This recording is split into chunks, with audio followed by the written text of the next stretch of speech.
Hello viewers, welcome back to my channel. In this video, I'm going to show you how to get started with the Google Classroom. In our first video, we saw that how we can create our accounts on Google Classroom and set up our class. In this video, I'm going to show you how we can add students to our classroom and how to get things started. So the very first thing is, this is my Google Classroom landing page.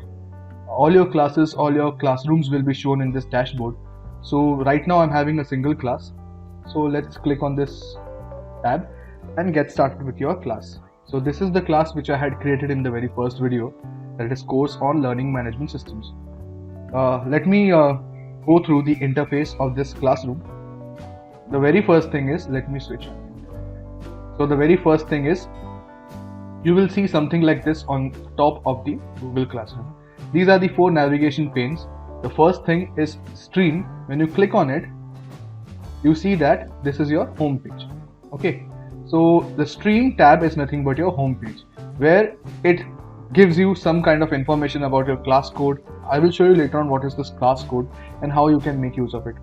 Next up, when you click on the second tab, which is classwork tab, it's simply like your virtual classroom or your virtual notice board, where you will put up notices for your students, or where you can assign your classwork according to various topics or according to various lectures. Let me show you an example of my Google Classroom. It will give you a hint what exactly I'm trying to say. Okay. This is my Google Classroom. If I go into any of my classes, for example this class, if I go to this stream button, you can see these are the announcements which I have already made with my students, and these are the lectures which I have shared with my students. So they all pop up on the dashboard. So when I click on this classwork tab, you can see I have segregated all my resources lecture wise. So when I click on this lecture 1, the various resources for that lecture 1 pop up over here. In the same way, for lecture 5, all the notices, all the resources which I have used for lecture 5 will pop up over here. So I will show you how to create such a system. Similarly, let me go back to the newly created class.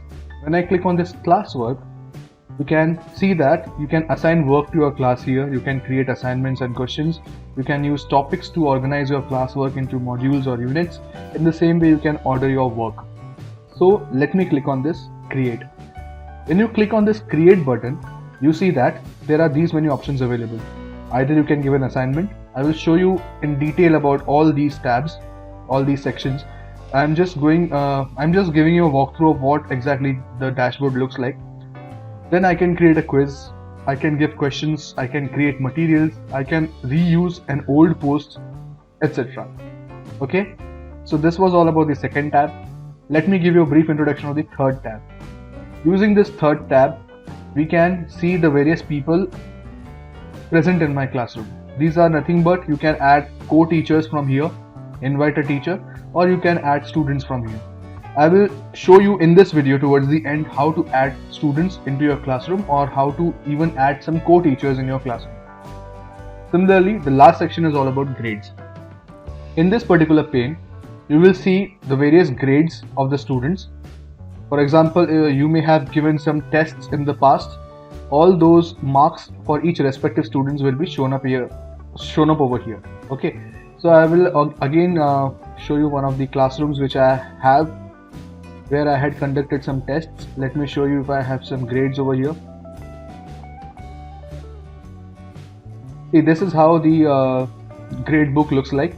Every student's name will appear over here, and every student's grades will also appear over here. By chance, if any student has missed any particular test, okay, so that particular entry for that student will be mentioned as missing.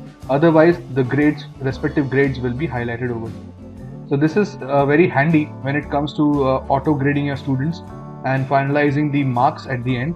So this particular section is very useful. So as promised, let me show you how to add students into my class. This introductory video is all about the dashboard of Google Classroom and how to add students into your class. In the next section, I'm going to more in detail about all these various tabs. Okay, so let's click on this people tab over here and click on students to add students. Let me tell you, there are 2 ways by which we can add students. The very first thing is the code. What you can do is, you can copy this particular piece of code, or it's the same code over here. Click on it. You can copy this piece of code and share it with your students. Whenever the students visit the Google Classroom, I had already shown you how to join a class. Let me show it once again. If you go to the dashboard, okay, let me go to the dashboard first. Once you visit the dashboard, that is classroom.google.com, you will see this plus button. So you can click this plus button. If you are a student, click this join class, paste the class code which we had just now copied, and press join. Once you click join, you will be able to enter that classroom. As I am already inside the classroom, I am not able to join it. Okay, so the same thing happens for a teacher also. If you want to add a co-teacher, you can share the link with the co-teacher. They can click on this plus tab, join class, and they will enter into your classroom. Similarly, the second method is a different method in which you invite your students instead of sharing the class joining link or class joining code. What you do is, if you want to keep your class private so that by any chance no one other than your school or your institute or your college joins your Google Classroom, so for keeping that secrecy, or for keeping that limitation, what you can do is, instead of sending out the Google code, instead of sending out the classroom code, you can invite the students by typing their email address. For example, let me show you an example. Let me add my email address and let me show you the process how we actually add students into the class. So this is my email address. I am selecting this. Click on this invite tab. As soon as I click on this invite tab, I will receive an email on my mailbox. This was the email address. You see, this is the email I have received. Click on it, and once you click on it, there will be an option of joining the class. Once I click on it, I will be redirected to the Google Classroom account. Okay, so it's asking me once again, you have been invited to join the course on learning management systems. You are signed in. You are signed in as Sridhar Iyer. This is my email ID at which I had sent the email.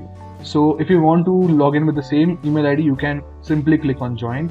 If on the other hand you want some different email ID with which you would like to join this account, join this Google Classroom, then you can switch your account. So once you're done, you can simply click on this join button, and you will see that you will get a straight away pass to the Google Classroom. You will be invited directly to the Google Classroom. So you can see over here, you are now part of the Google Classroom. When you go into the people section, okay, so you being a student will not be able to look at the other students' details. You will only be able to look at the teachers present in your class. But on the other hand, if you are a teacher, let me go back to the teachers dashboard. So now you can see that as I had sent an invite to the student personally, that particular student has accepted the invite and he or she is part of my classroom. So now I am having a student inside my classroom. In the same fashion, I can send an invite to a teacher. The teacher needs to accept it, and once they accept it, I can add them as a teacher over here. So if you want to add a student, you need to click on this particular tab, invite students. In the same fashion, if you want to add teachers, you need to click on this invite teachers tab, and then the teacher will be part of your classroom. They will be having the same rights as you because they will be sharing the admin rights along with you. So this is how we can add students in our Google Classroom. In the next video, I will show you how to create folders or repositories where we could store our resources and share it with our students. Thank you so much. Stay connected. Stay tuned for my next set of videos.